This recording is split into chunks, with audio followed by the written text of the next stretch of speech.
Man, Rob set it up so that all you do is hit live, and that show, it almost looks like I know what I'm doing here when he's not here. So it's pretty convenient.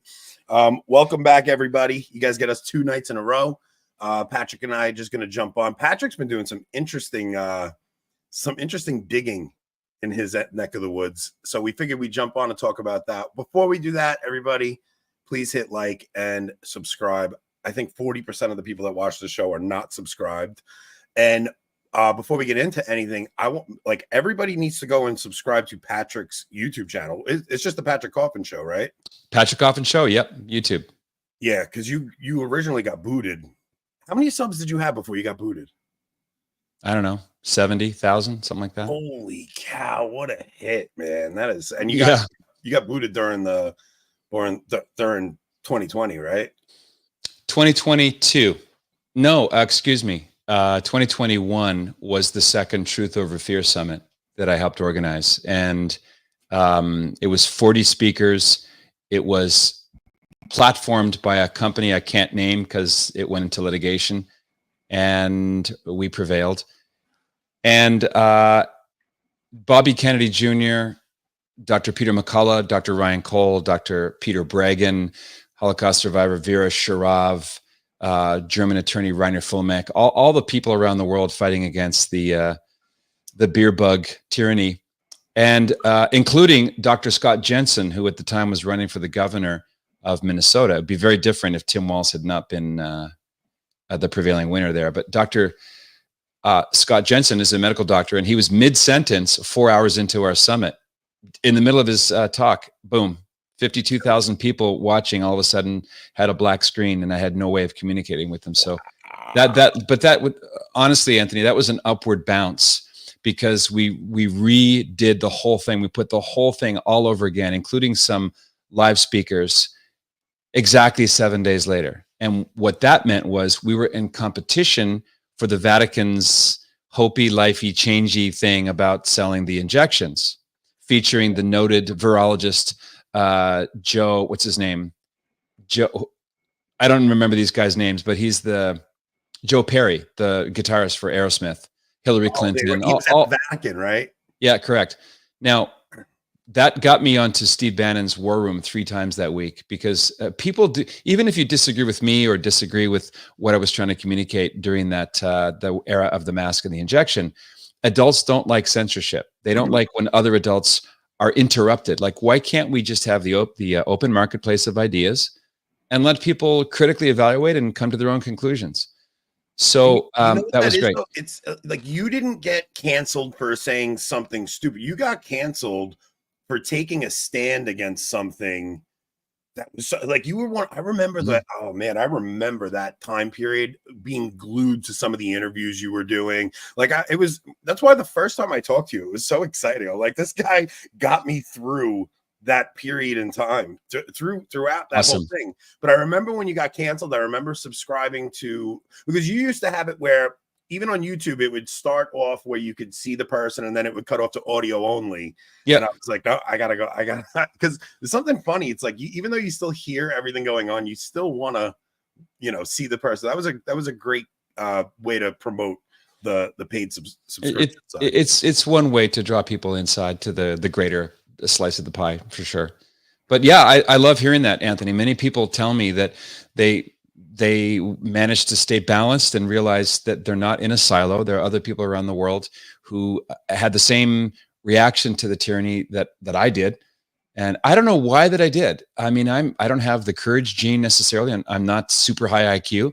I just knew that starting in March 2020, we were being lied to on a massive scale.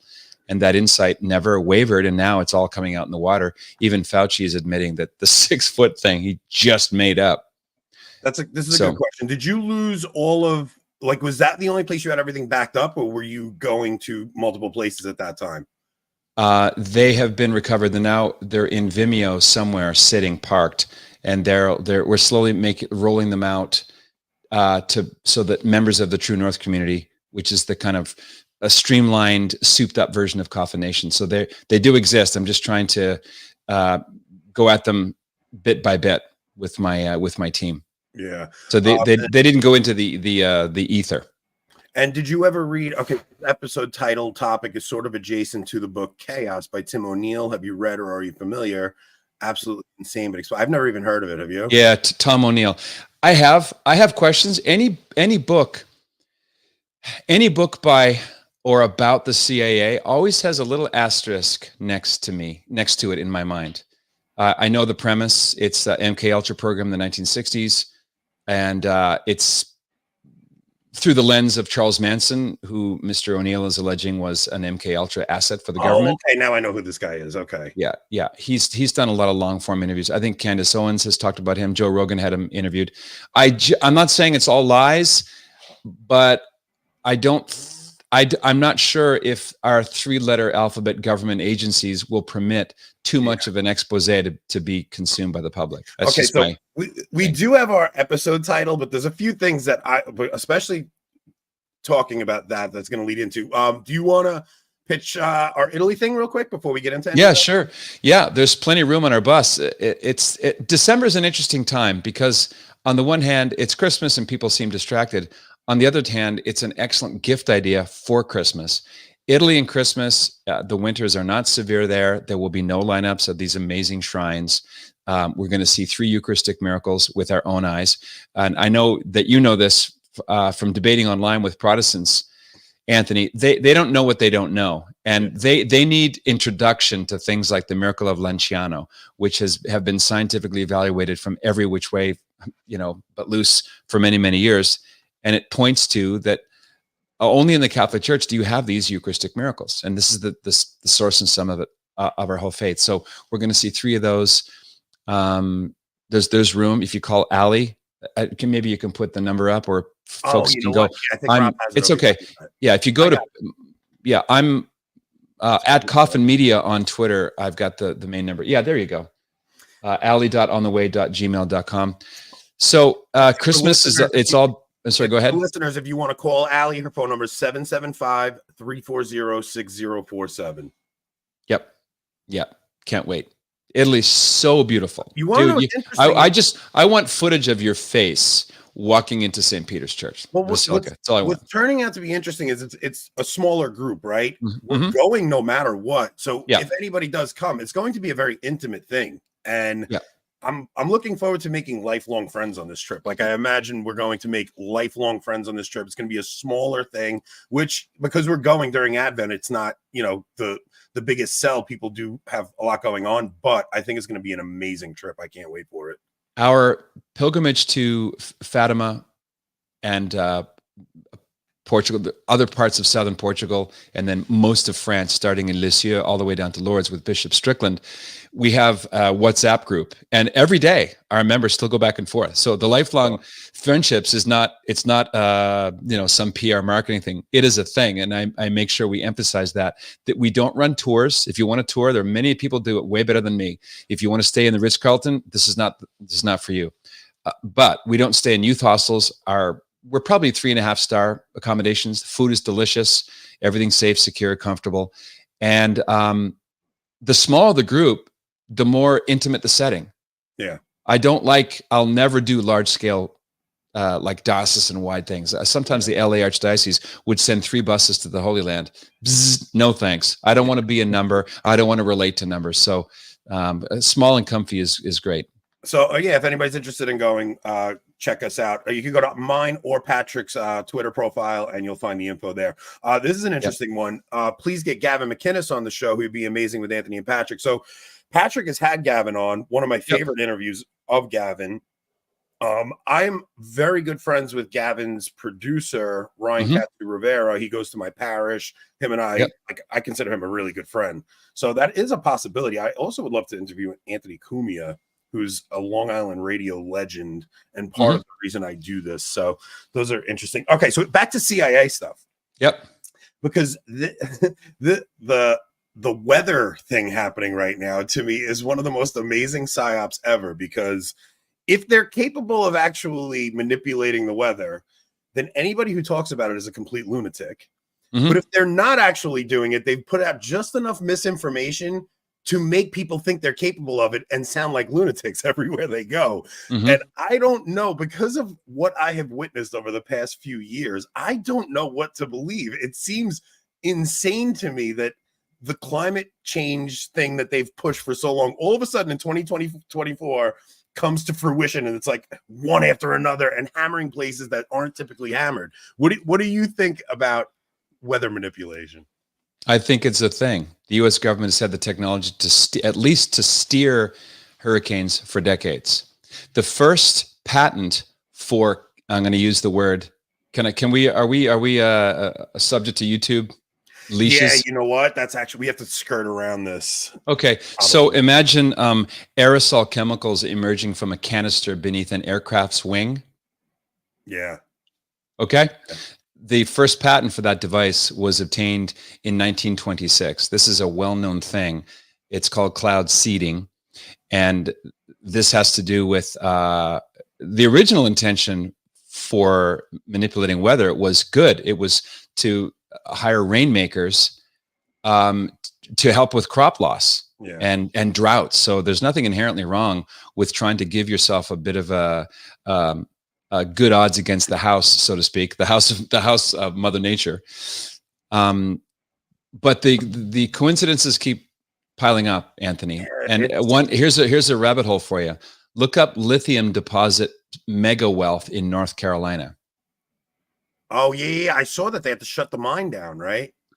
Yeah, that's a whole other angle. I'm gonna recommend a Substack essay I just read by my dear friend Ginger Breggin and her husband Dr. Peter Breggin, Breggin. I think it's called "Murder Always Has a Reason" or "Murder Always Has a Motive." It's a deep dive into the land grab that the government's now doing in the wake of Hurricane Helene in the areas in and around Asheville, North Carolina, which is coincidentally Trump country. And now as we speak, we're looking at what looks to be a Cat 5 in Hurricane Milton. See, I don't terrifying. I don't think they start them, but I think they can intensify them and probably nudge them. Like I just think that's where we're at. And I know I sound like a complete loony talking about it, but it's just Anthony, I don't think anybody thinks that you can start them. It's like, can you start the tides? No, there's certain aspects to climate and climatic phenomena that are givens, and you can't control them. Yeah. This is just the past couple of years, man. They've made me so cynical that any story or any narrative they give me, I just question at this point. And I think that's part of the psyop. Like, I remember with the Biden, right before he dropped out, there were these rumors going around that Biden was on Air Force One and he had to be rushed to the hospital, and everybody reported on it. And they were like, we're getting inside information that Biden is in the hospital. And then a day later, Biden comes walking out like everything's fine.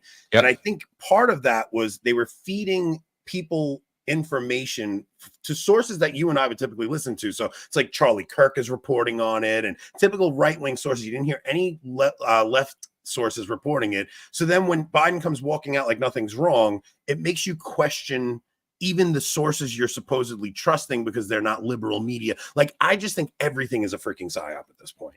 This is what we talk about inside the True North movement all the time, exposing false media narratives. And now with AI tech and deep fake stuff, how do you Governor Hairgel here in California is even cracking down on parody because people like Kyle Mann, this week's guest, the editor-in-chief of Babylon Bee, their parodies are so well executed. They're so funny and brutal, and they can sway elections. Yeah. And when the comedians are censored, it's very, very bad because comedy is the great pressure reliever. Trump's first term was won through meme warfare. Like, it really was. He became president through meme warfare. People just posting funny things on the internet. And I don't think the deep state was anywhere prepared for the amount of information that was coming out on the internet at that time. Like they would typically go around and push free speech in all these countries and use that as a reason to undo a government because they weren't allowing free speech. Then all of a sudden, when they saw what happened with Trump, it was like, oh, we got to crack down on free speech, and free speech is a danger to democracy and all this stuff. It's just wild what we've witnessed. Yep. And wasn't Schmovid, the beer bug, wasn't that a great red pill dispenser? A lot of people who never challenged anything, all of a sudden, well, if they're lying about this, what the hell else have they been lying to us about? Yeah, the beginning of it for me was the 2015, 2016 campaign, or 2016, 2017 campaign, seeing them cut clips of Trump saying things and they'll show it as if he said something completely different. And I'm like, I always knew they lied to us. Like, I always knew they would favor one candidate over the other, but I never saw anything as blatant as I did in that election. And from that point on, it was just one domino after another falling. And then once 2020 came, it was just, then I start questioning every single narrative going back to the beginning of like the Telegraph, because I mean, you see even the World War II narrative, everything that's set up, and the whole world we live in, how dependent it is on the narrative of World War II and 9/11, everything just wild. Yep. One benefit of the quality of the deceptions is that they're always done like high noon in broad daylight. Yeah. Hiding in plain sight. Yeah. It's so big that it becomes the naked emperor. People don't want to say out loud what they know inside. And you can see this taboo among TradCon commentators defending everything that Bergoglio says. It's just the most crazy Ecclesial Stockholm syndrome thing. What do you make of that? Because like I like Eric Sammons. I love Tim Flanders. I consider them both friends. But the recent them coming out and saying, I've made the choice to no longer criticize Francis and all this stuff. And it's like, to me, it's kind of like, that's totally fine, but why announce it? Like, why not just not talk about him? Why are you announcing that you're no longer going to, like, I don't want to accuse them of motives. I'm wondering what the purpose of the announcement, instead of just actively deciding to talk about different things. Yeah, I like both of them. I've interacted with both. These are good men. They're not by any stretch an enemy, but it's not just a silent agreement with yourself to not criticize him. But Tim Flanders just wrote, I think the headline is "How Francis Leads the World by Doing Good Things." I didn't read the article. I did see the headline though. Well, it's quite a shiny headline. And it's not true. Francis is not leading the world. He's worldly. He's the mascot of the world. But I think a lot of TradCons have Bergoglio exhaustion, because every day there's a new cottage industry thing about which to hand wring and complain, and it's sarcastic. I mean, most of the things that Michael Matt says, you would never say against, a real enemy of Christ, but they have a self-censorship mechanism. They can call him a globalist, a homosexualist, an abortion cheerleader, a modernist, communistic, all of which are accurate, but they can't use the A word, anti-pope. They just won't. Now, I don't want to whack that hornet's nest now, but I think it's just exhaustion. It's so tiring. So let's. And I think part of why they said that is because of the Francis exhaustion, right? There is an element of, it's like, again, we're going to report on this stupid thing this guy said. It's like, who cares? Like, I kind of like your approach to it. It's like, well, yeah, of course he said that. He's not the Pope. What do you from our bulging? What do you expect, guys? File. Yeah, it's like, why do you? Let me ask you something. Do you still think that the church is protected from certain things, even under a situation where, like, if you think he's an anti-pope, do you still think that the church is protected from putting something in writing under his papacy, though? Well, that's the conundrum that Archbishop Vigano faced in his canonical trial.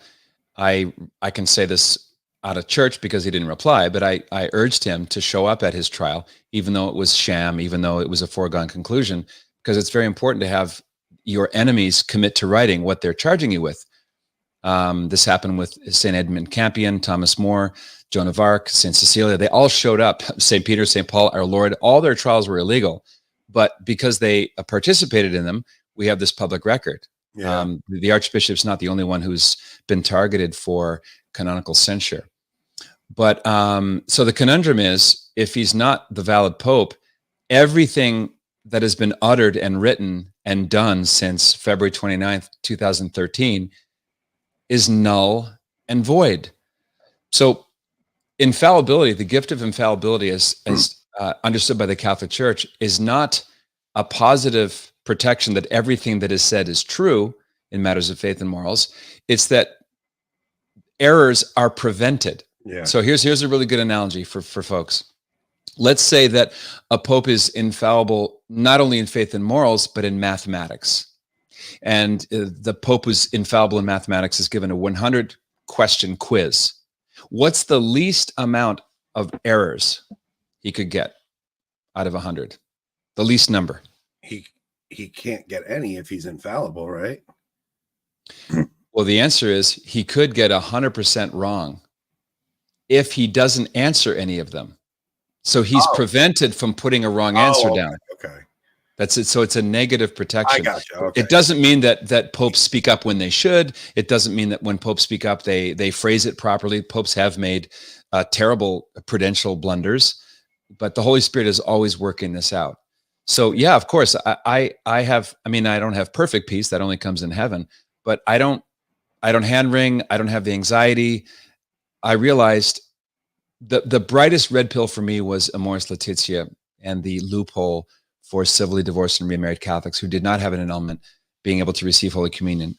That's a circle you can't square. Yeah. That's at least material heresy. Yeah, it's allowing adultery. It's giving a pass to it. So, all right. So let's get into the topic, because you sent me an interesting article that you had written in 2017.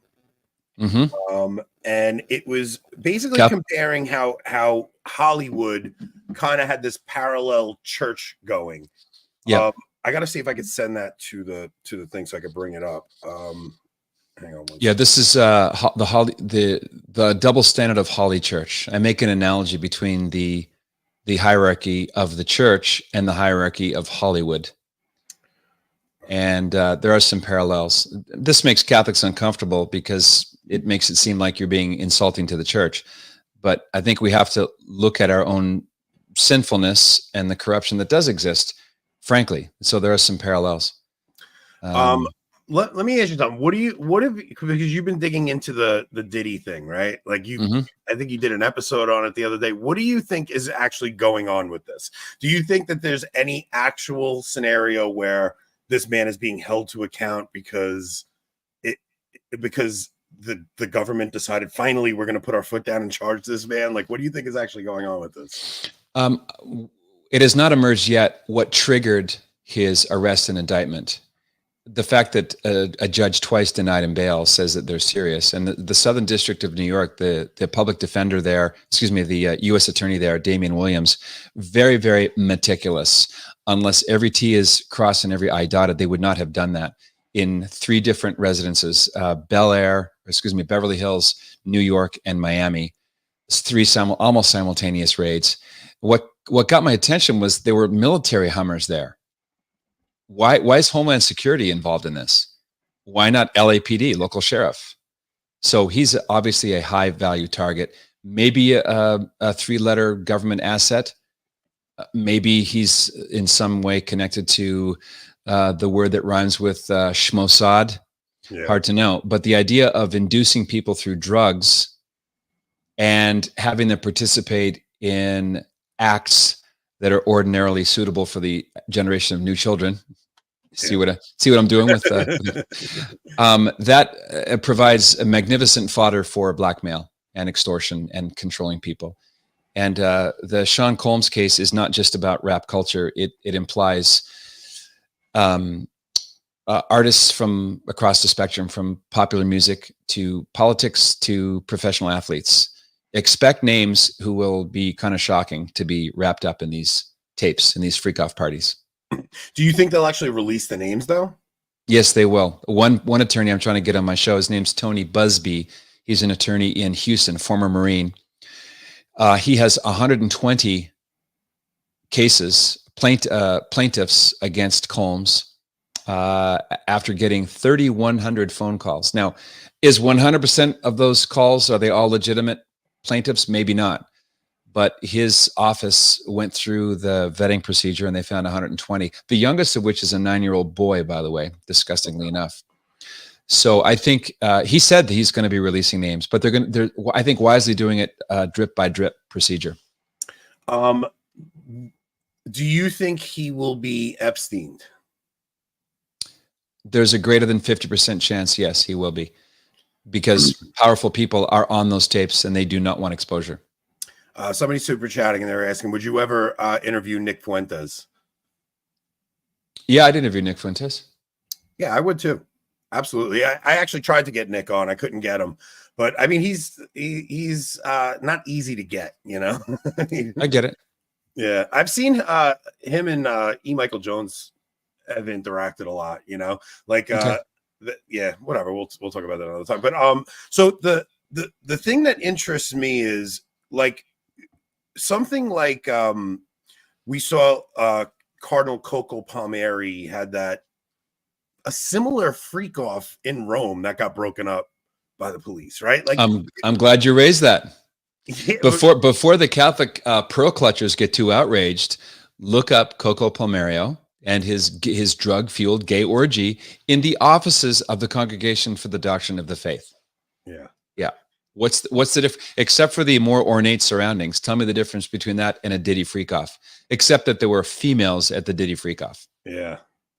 Yeah, it just seems that and with the elevation of certain people that I've watched happen over the past 10 years. See, the thing is it's hard to, like, people are acting shocked that what is his name? Whatever, Radcliffe got elevated, but it's like This is Timothy Radcliffe, the gay Dominican. Mm-hmm. Yeah, and it's clearly more out in the open, but I mean, you think about the people that were elevated under John Paul II and Benedict is the reason we're in the mess we are now. But I do think they kept it more secretive back then, where now it seems like it's just blatantly out in the open. And the only people that do get elevated are people that they could have this compromat material on so that they're easily blackmailable. And like a similar situation to what we're seeing with why Diddy would be recording all these things to have compromising material on other people in the industry.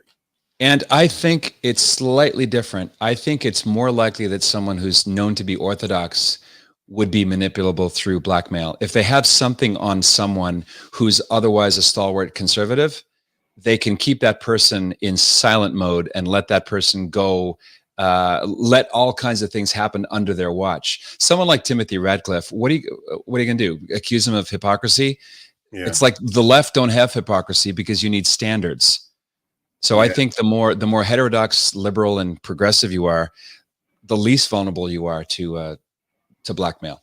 Yeah, it's like the I remember what are those guys over at JD something? They broke that story of the bishop who was in the office in charge of communication, and they wound up going through cell phone data and finding out that he was using Grindr. Jeffrey Burrell, the second highest Catholic priest in America. He was the general secretary of the USCCB. He was, by the way, you know what happened to him? He's back out in action now. In La Crosse, the same bishop that gave Father James Altman the Golden Boot Award assigned Jeffrey Burrell to have authority and moral persuasion over families and young children. And now Burrell is suing Grindr for data leak. He's actually suing the gay hookup app. It's like the chutzpah. This is where we're at. So what do you think? All right. So do you think you think Diddy is just a scapegoat, right? Like they're just using him because look, we went through this with Harvey Weinstein. We went through this with Epstein. Like they're going to come down on somebody. Like the thing with Weinstein was like the Me Too movement comes from it, and all these people are speaking out. But meanwhile, throughout this entire process since that happened, these things are still going on, and it's not like Diddy came up with this on his own. He came up with this format because he was trained to do this. I wouldn't say he's just a scapegoat. I think Diddy is emblematic of the kind of lifestyle that the super rich in the Hollywood entertainment industry come to expect and strive for. Everyone wanted to be associated with Diddy's parties. Yeah. Now, apparently, according to Jaguar Wright, who used to be a backup singer for JC, and Gene Deal, who's a former bodyguard of Diddy, and there's a third one I've been paying attention to, former insider, Cat Williams. Oh yeah. Cat Williams. Yeah, he's very, very, very courageous guy, and he's seen a lot over many, many years. There are 3 levels of parties. There was the white party where everyone dresses white, and it's the pop stars and it's the paparazzi show up at that. Then there's the after dark white party, and after that, then you have the freak off, which is just debauched, non-Costco purchased baby oil orgies and rituals, strange dark rituals. I think that's going to come out in the Busby lawsuits. How ritualized this is, and I mean satanic. I think that's the aspect that people don't really realize. Where I heard one girl being interviewed talking about, like, they would have basically like a menu, and they would have, there were children on the menu at points. It's like the things they would do. They would just put these people on a table, and they would have these ritualistic things that went on. Like the amount of occult worship that goes on at that level. Mm-hmm. It's amazing to me that they're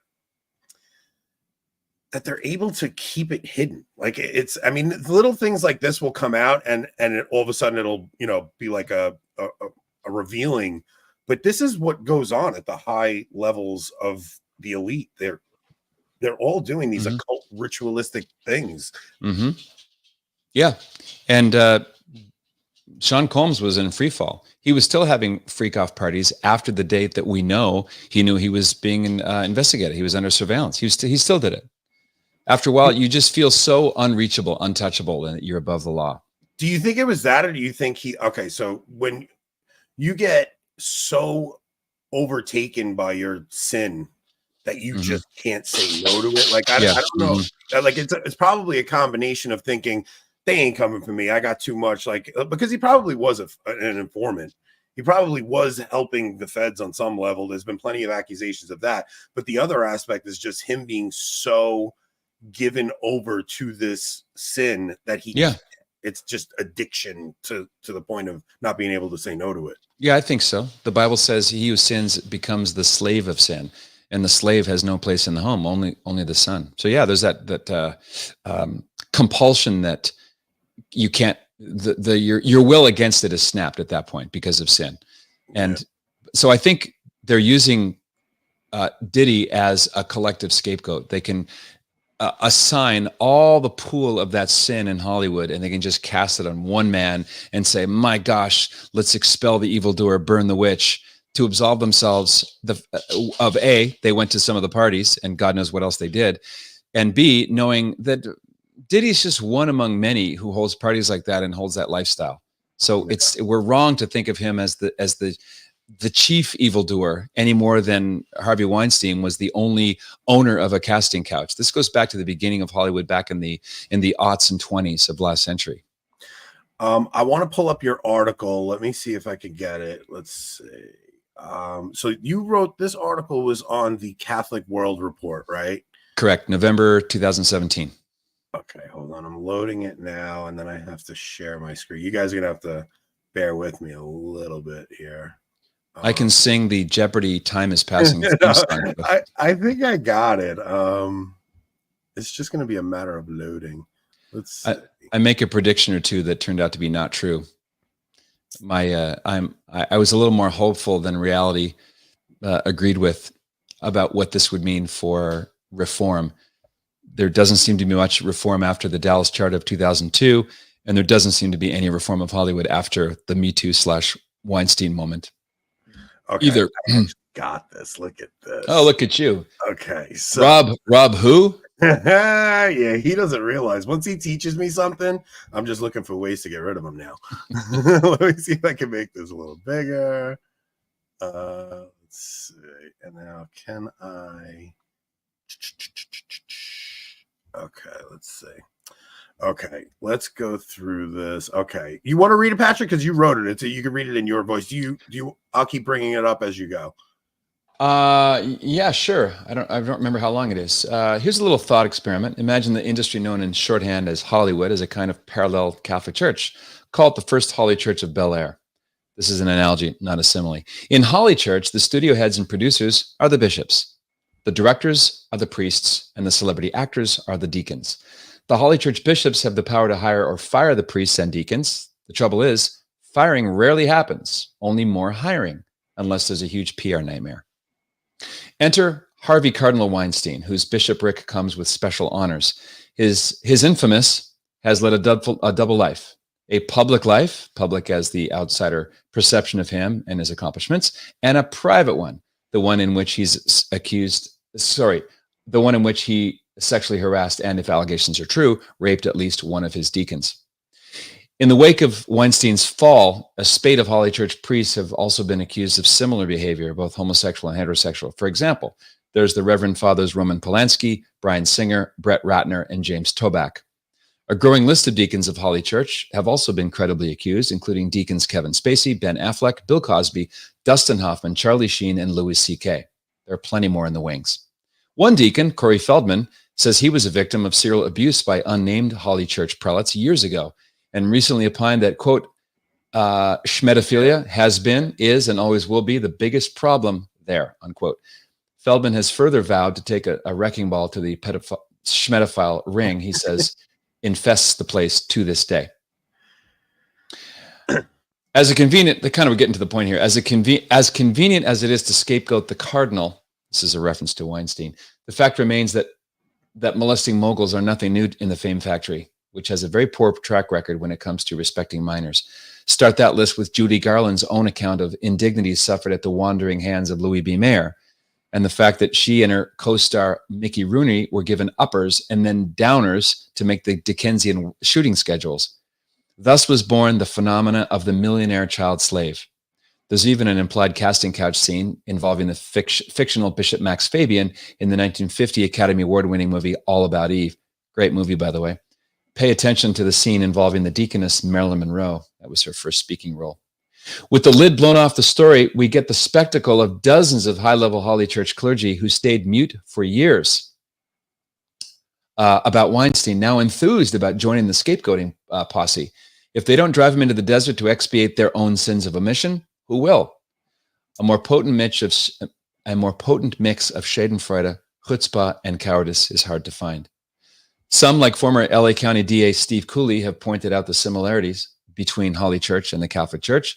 Both are viewed as powerful organizations with secrets to hide, reputations to protect, and victims to shame or frighten, usually both, or otherwise silence through plea bargains, payouts, and non-disparagement clauses.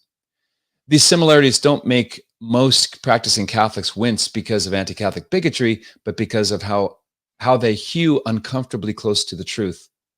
But this isn't the point of the HollyChurch analogy, which is, where is the mainstream media presupposition that Hollywood itself, the whole showbiz industry, is corrupt based on the actions of some of its leaders?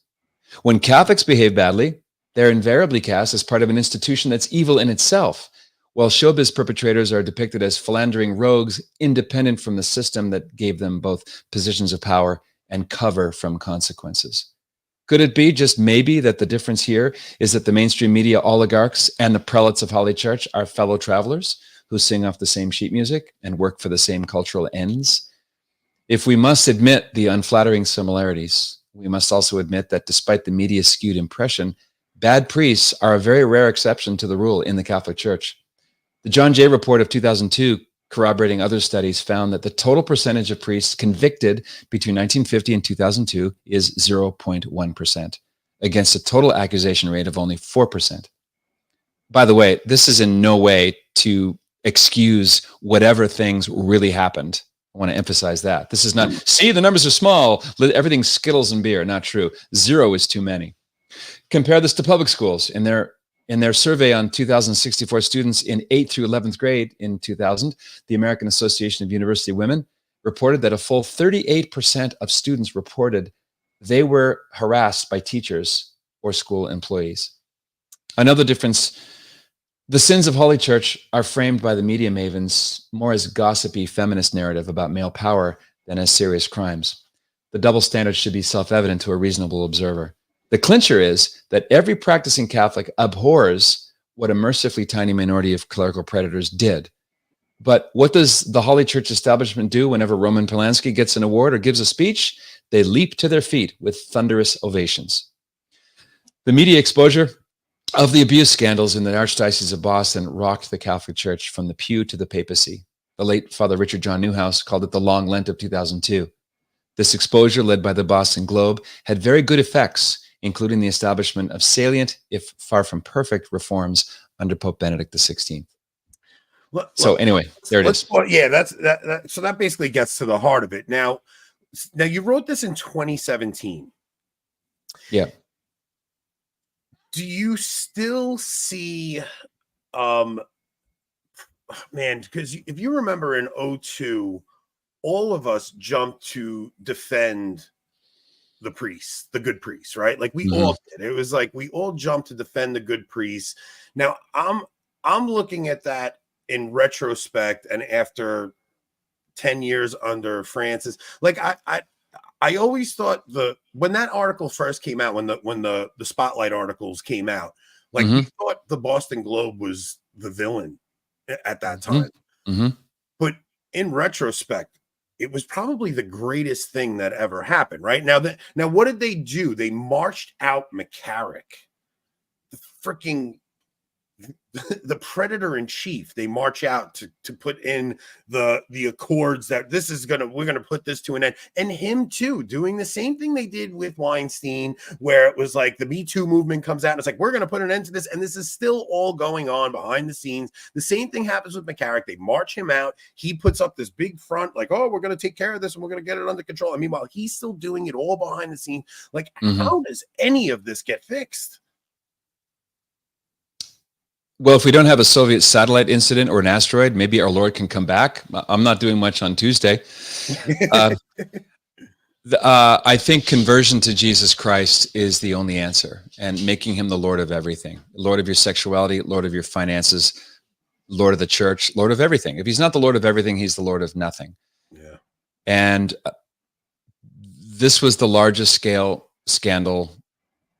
I can't think of a bigger one, at least in the United States, to have a predator molester as the face of reform of the same problem that he was instigating behind closed doors is mind-blowing. And the fact that the Dallas Charter exempted the bishops from their own prescriptions and proscriptions.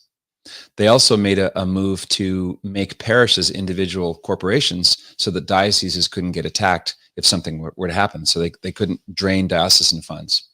So it's a pretty evil shell game. And I think it takes divine faith to persevere as a Catholic. This is never going to push me out, Anthony. Oh no, me neither. I'm also a sinner. None of this really shocks me. What shocks me is that the church didn't fold 2 weeks after the resurrection. Yeah. I'm more looking at it from the perspective of, look, we all are watching what's going on in Rome right now, this insane next part of the synod. We're watching what's happening in the Middle East right now. We're watching what's happening with Ukraine and Russia right now. We're watching what's happening with the election. We're seeing hurricanes and freaking all of this stuff together. And then you kind of put that into perspective with Fatima, and you start thinking, are we gearing up to something apocalyptic right now? I'm not saying the end of the world, but something. It feels like we're reaching the crescendo of a story, and I feel like a big part of it was the Spotlight stories coming out, and kind of, I mean, you think about how many people left the church over that stuff. How many people were just like kind of cultural Catholics going through the motions, but when that story broke, it was like they were so mortified to be associated with anything Catholic because of that. And from then on, Catholic priests get this image of being the predator. Meanwhile, if you look in public schools, I mean, I read one story after another of some female teacher abusing a child, like one of her students. It's so much more prevalent in other areas. So that's obvious. But the fact that it comes to light in the church and so many people leave the church, and it kind of starts forming people. The people that stay in are the people who actually really believe it. And you kind of get these two factions going, right? So you're describing this church of Hollywood, and then you have the actual church, right? And it kind of touches on the body of Christ and the body of the devil, and how those two things overlap in some way. And you can have people that are in the church claiming to be Catholic, but are actually part of this Hollywood body of the devil, even though they claim to be. I mean, you have somebody like Joe Biden, right? Joe Biden claims to be Catholic. He goes to mass every week, but meanwhile, he's a proponent of ending the lives of children. It's just a time that I don't think any of us ever thought we'd see. We all thought the persecution would come from without, and what we're seeing is this eruption from within the church, and this, I don't know. It's something I never thought I would see in my lifetime. I was the first one on the lines defending these priests at the time, and now it's like I hope these stories come out, and I want more light shed on it. I call it the double P. Unless the police or the press get involved, nothing changes. Yeah, they're just not to be trusted because of the schmomosexual infiltration of the episcopacy. More than 50%, almost a certainty, are so inclined, and they defend each other and promote each other. And this is how it's going down now. Do you think it was always that way? Like, I think that there was always an avenue for men who maybe had that attraction, maybe would gravitate towards the priesthood, so they wouldn't have to answer questions of why they're not married. You know, like, I think that always throughout history maybe might have been a place where guys like that could maybe go to. Doesn't necessarily mean they acted on it, but it was kind of like a place for them to go and hide out and not be questioned on why they're not, you know, why haven't you met the right girl yet or anything. But I think it got to a point during the council era where it was men in positions of authority with that proclivity elevating other men with that proclivity, and only elevating men with that, and it became just this giant gay club. And you couldn't be moved up unless you had that proclivity. And now we're left with this disaster of leadership that all have that proclivity or turn a blind eye to it. Yeah, it's the promotion part that accounts for the fact that the proportion of schmomosexual bishops is greater than that of priests, because the heterosexual priests who are normal men, they don't get promoted. They don't join the Lavender Club. And this dates back to Cardinal Francis Spellman, Cardinal O'Connor of Boston. We're talking 1920s and 30s. So, by the way, this is all chronicled in a book by Randy Engel, Engel, called Rite of Sodomy, Rite. It's a 1,000-page book. It's not the most wholesome reading, but it's kind of the definitive account of how the schmomosexual collective built in the United States, and it came to a frenzy under Paul VI. It started that early on, though, in the 1920s. Yeah, I mean, sin has always been with us. Saint Peter Damian was writing about his rules and protocols for those who indulge in one of the four sins that cry to heaven for vengeance. So this is not something that started last Tuesday or even in the 60s. It goes back to when Adam was wearing pants. But I think after Griswold, Connecticut was decided by the Supreme Court in 1965, which allowed the legalization of sale and advertising of contraceptives, then you had two things happen in 1969, Ronald Reagan gave us no-fault divorce. That was a sort of a rupture to the integrity of marriage. You had the first rated X film, Midnight Cowboy, win Best Picture Oscar. In 1973, you had 1-2 punch by the culture of death. Roe v. Wade, and the politicized decision to bully members of the APA to take schmomosexuality out of the Diagnostic and Statistical Manual as a mental illness. So after that, then it became a political football. And then you add the proliferation of the contraceptive mentality, which led to the mainstreamization of pornography. And now you're getting into serious sexual chaos because the divorce crisis and the trauma of your parents having their marriage destroyed for whatever reason fed into porn addiction and higher drug use. And then we're off to the races, violent video games. So a whole two generations of young boys now grow up feeling like they don't have GPS. So do you think with the just as the elevation of technology comes along, Like, do you think there was any way to avoid this? Like, even if the church had stood strong, like the way technology develops, once you start getting TV screens and the internet, it's like, well, I guess with law, right? Once you had that, I guess Larry Flint or whatever, for once they determined that pornography was free speech, right? Like that was probably one of the biggest dominoes to fall, because once you could actually, because there were decency laws on the books before that. It's like that, you know, you, even though you had free speech, there were decency laws. Like every what judge was it? He's like, I don't know what's indecent, but I know it when I see it or something. I remember hearing something along those lines. Justice Potter, I think. Yeah, and parents can band together locally to do things like get porn out of local libraries.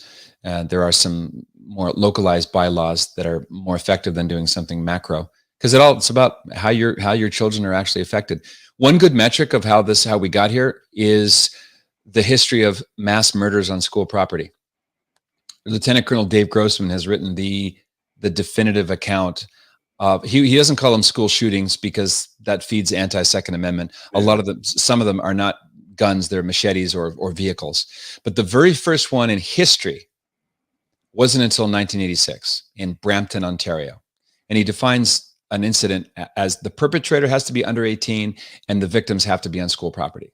Yeah. Before then, you had gunpowder for over 1,000 years. You had repeating weapons available since World War II. You had 14-year-old kids up until the 70s could order a Winchester BB gun and other rifles through Boys Life magazine, that kind of thing.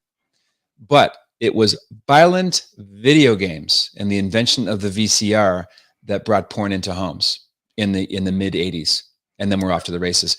Violent video game addiction is the only causal connection tying all of these mass murders together. Yeah, that's an interesting one, because I was never a video game guy, so I know guys get so passionate about their video games, but people don't realize it's like, just because you can play video games and not turn into that doesn't mean anyone can. Like, there are some people who, when they're exposed to certain things, something triggers in their mind, and it's one of those things. But I wonder if there is, look, when I was a kid, you're walking through the woods as a kid and you come across a magazine. Like, that was the extent of how you would come across that when I was a kid. There was no internet yet, or if a friend's father happened to have something and but the way kids are inundated now, like I think kids are being exposed to this stuff at a way younger age. Parents are paying way less attention. I don't know what the future holds when you just have an entire generation of kids who, from 6, 7, 8 years old, are being exposed to the most hardcore imagery imaginable. And I just see the degeneration of culture continuing and getting worse and worse. I don't know. I don't see anything other than divine intervention changing the trajectory we're on. Everyone who has access to the internet is 2 or 3 clicks away from the most horrifying illegal porn ever invented. Yeah. I use Covenant Eyes for all our family devices, covenanteyes.com. The Patrick gets you a discount, but parents need to take control of what if you're going to control what monsters you let near your children on the schoolyard or out in public, how much more should you protect your children from the monsters that are coming through the screen? Because they're coming after your kids. It's not the other way around. It's not that you have to worry about them, searching. There are Disney character URLs designed with spelling mistakes, so children will happen upon it. Yeah. So just circling back to the Combs indictment, a lot of names from outside the rap community, if I can call it that, are going to be roped up into this. Couples that have been recently divorced, people who leave the country. Just pay attention to all of it, because some of the names are going to be high profile and you're probably not going to see it coming, including people like LeBron James. Have you seen LeBron James in a black and white dress? He just always I always knew they had some, like, he's just such a creepy, just says everything he's supposed to say according to the party line, does everything he's supposed to, was always very close with Diddy. Yeah, I would imagine him. Jay-Z's name's getting thrown around a lot. Jay-Z's going down too. And Jennifer Lopez. They're all on tapes. There are tapes on Jennifer Lopez, almost certainly, according to Jaguar Wright and Gene Deal. Yeah, wow. She was Diddy's girlfriend 4 years ago. You know who else was a really close ally and friend who said very complimentary things about him? No. Orange Man Bad. Really? Oh yes, long time association between Donald Trump and Diddy. Yes. Huh. Yeah, it's interesting that even with the Epstein stuff, like it's like, I don't know, man. You're at that level. The thing is with Trump, though, like, I feel like if they had anything on him, they'd drop it. Like, it's like one of those things where they will, but then again, it might expose them. So I guess there is a line they wouldn't cross because it'll expose them to their own misdeeds. But I feel like if there was anything they had on him, they would have brought it to light by now. Let me turn the tables a little bit and ask you a question. It's germane to what we're talking about. How do you explain why Melania Trump came out in full-throated support of abortion of all kinds and defending her naked photo shoots? Why would that be a published thought from her 1 month out? She was first lady for 4 years. We didn't know any of this. And now a month later in 2024, how do you read that? Why? Man, I think that initial thoughts, I thought that they're getting so much like, I really think Trump thinks that issue is what lost him 2020, despite all of his claims of, cheating and malfeasance. I really think he is under the impression that, I think he's surrounded by people who are telling him, no, even the Christians they're all for the like, I think he's trying to model it on the Reagan era, where Reagan was like, I'm personally against it, but I'm for exceptions of rape, incest, blah, blah, blah, blah. So I think him letting his wife come out and say that is to calm the suburban white woman, college educated suburban white woman. But maybe it doesn't add up. Maybe you're right. Don't they know Melania is not running for office? She didn't have to say that. Doesn't mean that she agrees. Doesn't even mean that her husband agrees with her. Yeah. So what do you think it is? I have no idea. It is if it's a vote, if it's trying to be a vote grab, it's simultaneously devastating and alienating his own base that brought him there in 2016. Yeah, man, the Trump flip on those two issues are just so bizarre to me. I can understand just sticking to the look. We sent it back to the States. That's it, But him, like, this full-throated, I'm going to be the best president for women's rights. Like, some of the things that he's been coming out with are just so. It's like, are you really trying to alienate? I think he thinks his base isn't going anywhere, no matter what. That's really how he looks at it. His base isn't going anywhere, no matter what. He really does think I could shoot somebody on Fifth Ave and get away with it, and they'll still vote for me. So I think he does think I could say anything I want, and they'll still vote for me. He's trying to get the people that aren't his base, and I think he's dumb enough to think that issue. Look, the thing is, this election, the only thing the other side has as an issue is this women's rights issue, right? It is the only thing Kamala can stand on. She doesn't have a single policy to stand on. So all you hear is this horrific rhetoric about Trump's going to take women's rights away. So I think in his mind, he's thinking, well, let me just at least quell that issue and just make it a non-issue by saying some of the things they say. But I don't know, man. It's really bizarre to me because I've seen nothing but people. But dude, we live in an echo chamber. We live in a bubble where we're seeing all people who are Catholic and think like us, and we're appalled by some of those things. So I really don't know, man. It's hard to get a real judge of what the people are thinking when he says stuff like that. Yeah, true. He does take his base for granted, and no consequences. We'll see what happens. I'm a little cynical about jerry-rigged elections myself. I voted for Larry Elder a couple years back. And when I cast my vote, the vote lady said, "Oh, well, we'll be tabulating this tomorrow." And I said, no, today's voting day. It's Tuesday. This should all be wrapped up by midnight, right? Well, no, there's a whole subsection. Sure enough, Governor Hairgel won that night. So my vote didn't count. And that was a strange election because they had a referendum on Newsom, right? Like there was a referendum on him where they forced an election midway through his term. It wasn't even like it was an actual, and Larry Elder really did have a lot of support. People were so fed up with Newsom because of what he did during 2020 that they forced a referendum and he still got blown out, right? Larry Elder. Correct. Yeah, I think New York is that way too, because we had Lee Zeldin ran against Hochul.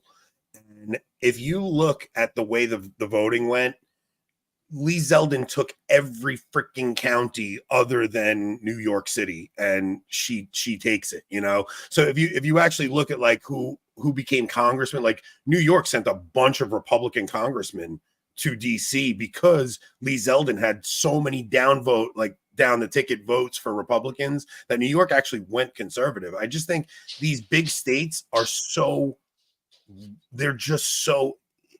there's no way to undo the New York and California for the Democratic Party. I don't think they're two evil ballasts. Yeah. If the U.S. is a hot air balloon, then California and New York are the big weights holding us down. It's funny that I'm there and you're, vice versa. I'm in crazy California, you're in crazy New York. Yeah, how is it where you are though? Is because where I am on Long Island, it's very conservative. Like there's Trump signs everywhere. If you go around over by my house, it's like like it really, you would never think I'm in New York where I am on Long Island. It's Trump country where I am. Something similar here. Orange County is a bit of a red state bubble in crazy blue California. It's the anomaly for sure as far as counties go. Yeah. Do you see the country breaking up in your lifetime? That's a really good question. I think there has to be a flashpoint. When you say breaking up, you mean the tradition kind, like something. But are you talking about Texas or North-South or red-blue?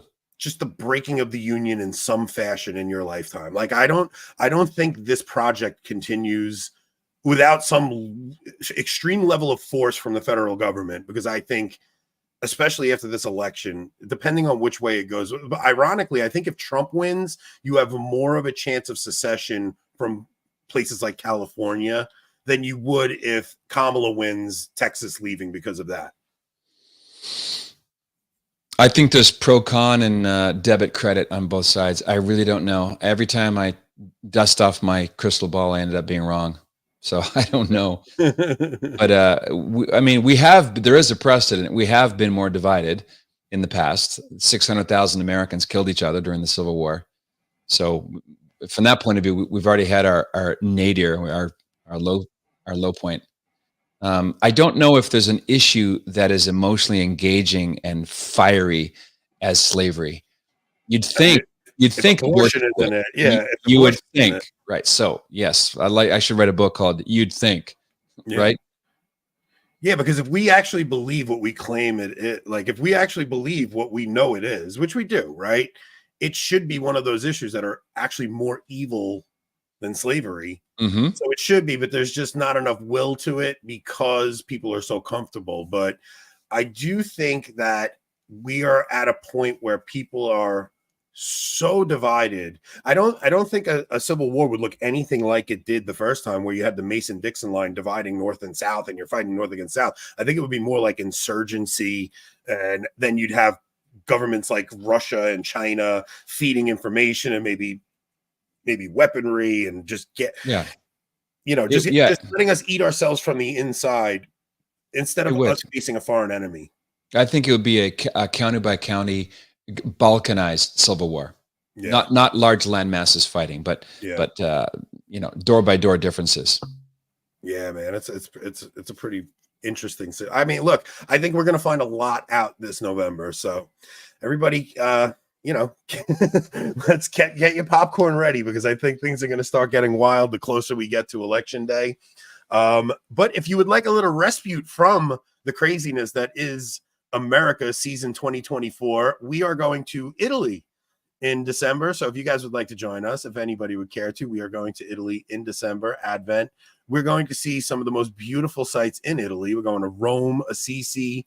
Patrick, you rattle them off. You're way better at this than me. Florence, Siena, San Giovanni Rotondo, Padre Pio, the Holy House of Loreto, Lanciano, Orvieto, and Bolsaro, the three most spectacular Eucharistic miracles for my money. Absolutely jaw-dropping, the source and summit of our faith. No lineups in Italy. It's, I think, far enough away from the crazy of Christmas. We're back home on the 15th. So if you want to unplug and have a pre-Christmas Advent, it's not a vacation, it's more a vocation. Our pilgrimages really emphasize prayer. We have mass, we take our time at the sites, and Italy is, to me, it's on a lot of people's bucket list. I've been there 6 or 8 times. I love going back there. The only place I love being more, and I wouldn't go back anytime soon, would be the Holy Land. But that's the PCM travel is definitely going to the Holy Land in the future, whether it's 2025 or not. But Italy, it's, being in the catacombs, seeing exactly where the bones of St. Peter lie, walking through the vestibule into the beautiful Bernini Michelangelo designed Church of St. Peter's. It's just jaw-dropping. It's like, pinch me. This is so beautiful. I can't wait for this trip. Yeah, we're not going to do locals tonight because this was a bonus show this week. But Thursday, I have Michael Hitchborn and Paul List coming on. We will definitely do locals on Thursday. You guys got an extra show this week. Also, go subscribe to Patrick's YouTube channel. We're trying to get that pumped up there too, because he lost 70,000 subscribers on his last channel. So I think you said it's going to be the pointed end of your spear, right, or something. Yeah, a lot of things. That's going to be the kind of the big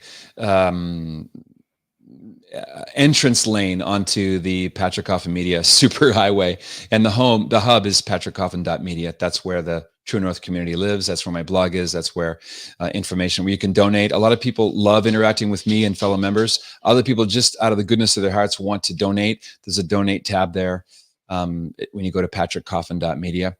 Always a blast to be with you, Ant. And I checked canon law. I checked with a team of canonists, and we are going to have more fun than canon law actually permits. So, yeah, this is going to be fun, man. It's going to be an intimate trip. Probably around 20 of us going. It's going to be, if anybody wants to come, listen, I'll tell you what, maybe we'll do like a 10% off thing as we, on our next show. Maybe we'll try to drum something up and give people a 10% discount if they want to come. So guys, thanks for joining us. We will be back on Thursday. And Patrick, it's always great seeing you, man. You too. God bless, buddy. Godspeed.